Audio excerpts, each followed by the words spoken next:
우리가 F-15를 처음 도입할 때까지만 해도 F-15는 전투기계의 롤스로이스? 이런 느낌이었어요. 굉장히 고가의 고성능의 항공기로 들어왔고 정말 하늘에서 마주칠 수 있는 모든 상대를 상대할 수 있을 만한 능력을 갖춰야 됩니다. 현재까지 공대공 전투에서 F-15가 실패를 한 사례는 없어요. 사실 F-15라는 기종 전체가 걸프전까지만 해도 손실률이 0인 항공기였어요. 지금 F-15EX는 미국 공군에서 운용하는 무장을 가장 다양하게 운용을 할 수 있는 항공기.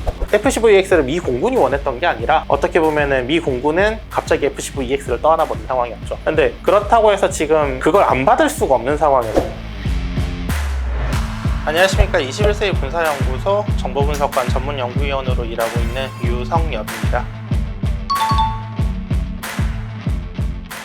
Z 전투기 시대에서 다목적 전투기에 가장 가까웠던 형상은 어떻게 보면 F4 팬텀이라고 할 수 있어요. 항공기는 그냥 크고 튼튼하기만 하고 빠르기만 하고 이렇게 하면은 모든 전투에서 이길 수 있어 라고 생각을 하던 그런 시기가 있었어요. 그런 결과물이 어떻게 보면 팬텀 같은 항공기였어요. 문제는 베트남전을 겪으면서 레이더라는 게 생각보다 정확하지 않고 그 시절에 사용하던 미사일이라는 존재들도 무기 효과도 예상했던 것보다 굉장히 현저하게 안 좋게 나왔어요. 그 시기에 여러 사람들이 등장합니다. 파이터 마피아 라고 부르는 공군 내에 혁신가들이 있었어요. 2차 세계대전에서 에이스도 더블 에이스 이상을 하셨던 분들도 계셨고, 근데 그런 분들이 이야기를 하시는 거예요. 전투기라는 존재가 왜 필요한지 왜 이해를 못하냐 라는 걸 가지고 굉장히 큰 싸움이 있었고, 그분들의 의견 개진을 통해서 탄생한 것이 F-15하고 F-16이라고 할 수 있습니다. F-15 전투기 같은 경우에는 굉장히 고성능의 고비용이 들어간 항공기라고 보시면 되겠고, 반면 F-16은 저비용이라고 하더라도 미국기를 직접적으로 상대할 수 있을 만한 경량 전투기를 목표로 해서 양쪽이 개발이 된 것이고, 50년 이상의 세월 동안 공중을 지배할 수 있을 만한 이런 항공기가 탄생을 한 거죠. 소련의 미그기에 대해서 베트남전을 계기로 해서 어떤 환상 같은 것들도 많이 있었었고, 당시 소련의 항공기도 굉장히 잘 설계돼서 잘 나오던 시기였기 때문에 미그 25를 상대했을 때 당연히 이길 수 있을 만한 성능을 당연히 고려를 했고, 그 때문에 굉장히 대형의 레이더와 굉장히 우수한 성능의 미사일들을 운용할 수 있는 능력을 갖추고 개발이 된 것도 사실이고, 말하자면 모든 영역에서 확실하게 우위를 할 수 있을 만한 설계들을 다 가져가요. 그 시절 기준으로. F-15 같은 경우에는 정말 하늘에서 마주칠 수 있는 모든 상대를 상대할 수 있을 만한 능력을 갖춰야 됐기 때문에 속도 측면에서도 마 2 이상의 굉장히 빠른 속력을 가지고 있는, 그리고 지금 기준으로도 상당히 높은 고도에서 활동을 할 수가 있어요. 소위 말하는 에너지 파이팅을 할 때 고도 변화라던가 속도 변화라던가 이런 부분에 있어서 굉장히 강력한 두 개의 엔진을 통해서 충족이 충분히 될 수 있는 그런 플랫폼적인 형상을 갖추고 있죠. 현재까지 F-15가 투입됐던 전장에서 공대공 전투에서 F-15가 실패를 한 사례는 없어요. 그러니까 공대공 전투에서나 현재까지도 단 한 대도 떨어지지 않았을 거예요. 사실 F-15라는 기종 전체가 걸프전까지만 해도 손실률이 0인 항공기였어요. 전투 손실이 0인 항공기였다가 걸프전을 계기로 해서 지대공 사망에 당하는 경우들이 좀 종종 나오기 시작했죠.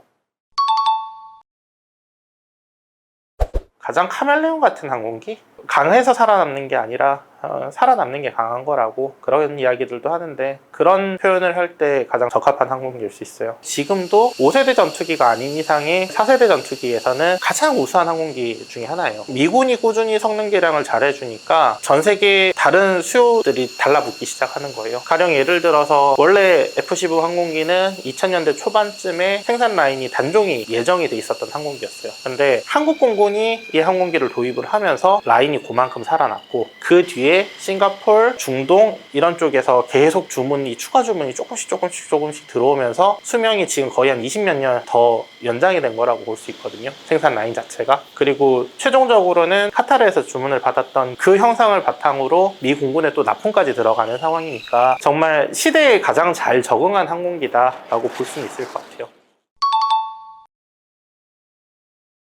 지금은 F-15가 그렇게 비싼 항공기가 아니라고 할 수 있는데, 우리가 F-15를 처음 도입할 때까지만 해도 F-15는 전투기계의 롤스로이스? 뭐 이런 느낌이었어요. 굉장히 고가의 고성능의 항공기로 들어왔고 실제로 한국에 들어와서도 너무 비싼 항공기 아니냐라는 지적들도 있었어요. 하지만 지난 20년 동안 한반도상에서 어떤 문제가 발생을 하고 군사적인 대결 구도가 다가왔을 때 가장 힘든 역할을 해줬던 게 F-15였어요. 한국 공군의 허리 역할을 하면서 정말 다양한 위협에 대해서 즉각적으로 대응할 수 있는 능력을 지속적으로 제공을 해주고 있었죠.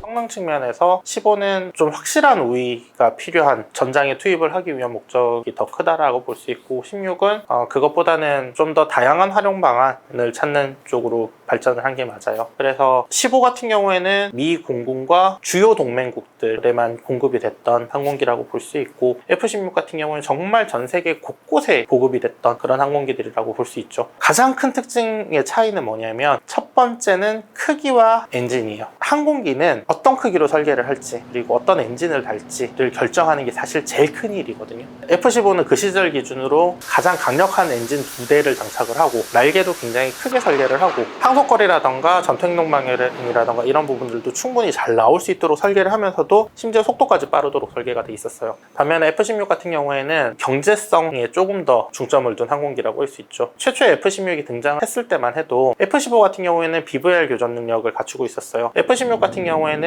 처음에 얘가 양산이 됐었을 때는 그냥 근접전투용으로만 활용을 하고 과거에 공격기들이 수행할 수 있었던 공대지 임무들을 이어받는 형태로 그렇게 도입이 됐거든요. 그런 차이들이 있죠.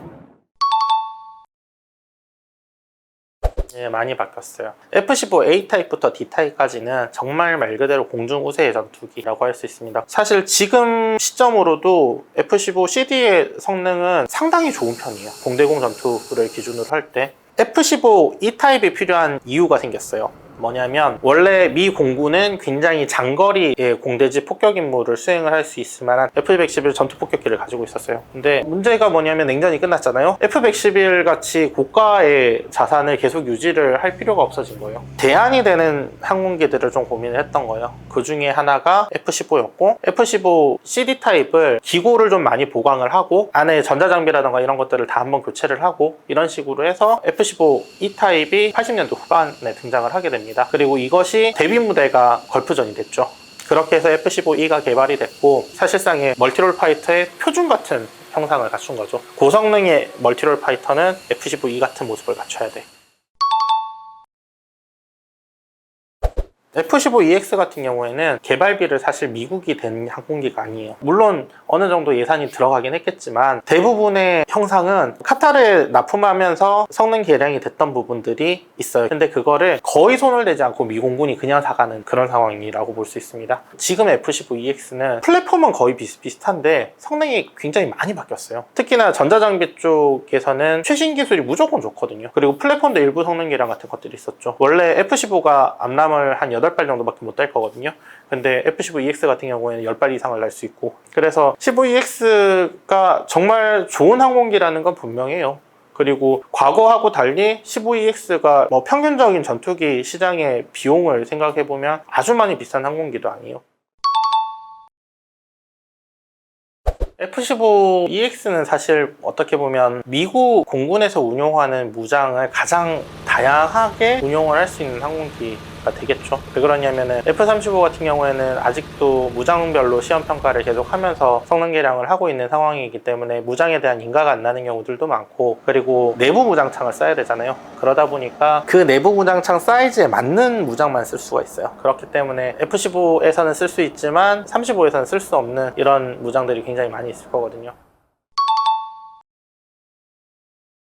미 공군은 최초에는 우리는 5세대 전투기로 증편을 할 거야 라고 주장을 했고 그래서 거기에 맞춰서 예산 요구를 했어요. 문제는 뭐냐면 트럼프 행정부 시절에 예산이 부족하다라는 판단을 미 합참이 가진 거예요. 동시에 F-15E의 성능 개량 사업 예산이 별도로 또 편성이 돼 있었던 상황이었어요. 그래서 미합참에서 백악관하고 이야기를 해서 15E의 성능 개량 사업을 죽여버렸어요. 그 예산을 돌려서 그러니까 F-15EX4라고 해서 F-15EX를 미 공군이 원했던 게 아니라 어떻게 보면은 미 공군은 갑자기 백악관과 의회와 미 합참 이 세 곳에서 찍어 눌러서 갑자기 F-15EX를 떠안아 버린 상황이었죠. 근데 그렇다고 해서 지금 그걸 안 받을 수가 없는 상황이었던 게 미 공군 입장에서도 F-15 ABCD 쪽 대대들의 기령이 지금 너무 오래돼서 기령이 40년씩 되는 항공기들이 질비한 상황인 거예요. 그래서 어쩔 수 없이 F-15EX를 일단 받고 다시 생각을 한 거죠.